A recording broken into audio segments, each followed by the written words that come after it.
back with another segment of Soul Food with Chopsticks. We're gonna make this one a little quick.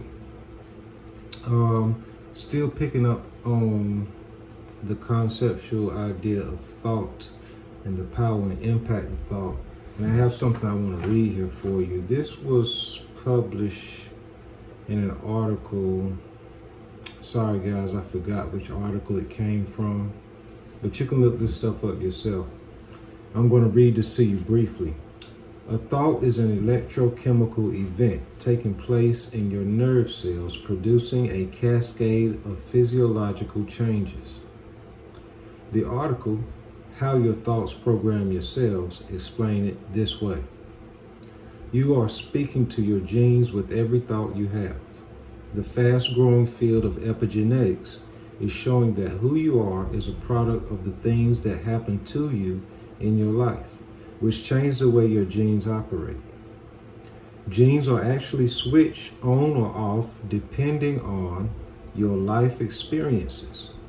And your genes and lifestyle form a feedback loop. Your life doesn't alter the genes you were born with. What changes is your genetic activity, meaning the hundreds of proteins, enzymes, and other chemicals that regulate your cells. You have a choice in determining what input your genes receive. The more positive the input, the more positive the output of your genes. Epigenetics is allowing lifestyle choices to be directly traced to the genetic level and is providing, and is proving the mind-body connection irrefutable. At the same time, research into epigenetics is also emphasizing how important positive mental self-care practices are because they directly impact your physical health. Now keep that in mind, and we want to put that in context with things like neuro-linguistic programming, right? And we want to keep that in context with what we learned from the Dogon tribe of Mali from thousands of years ago, speaking of this as a holographic universe.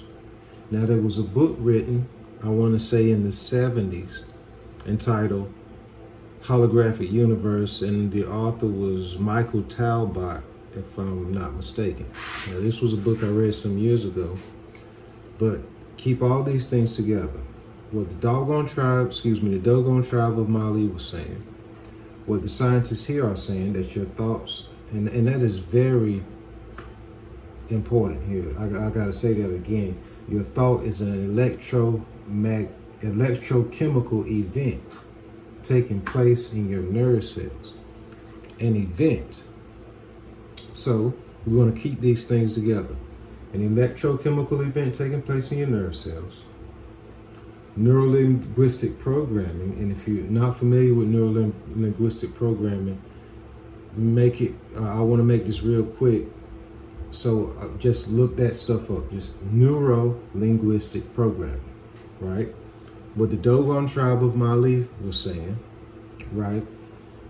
The Holographic Universe, written by Michael Talbot, and you can pull that, I'm not sure if you can pull that book up online or not, but I'm sure if you do just a little looking, this won't take you a whole lot of time, guys. That's what we're about, looking out stuff for yourself. I'm not expecting for you to believe anything I'm saying.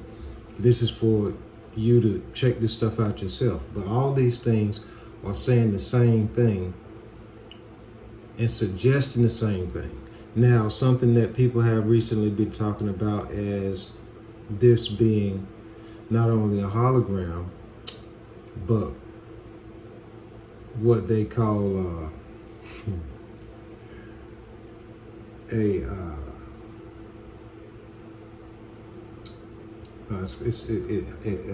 I lost it right quick. It'll come back to me.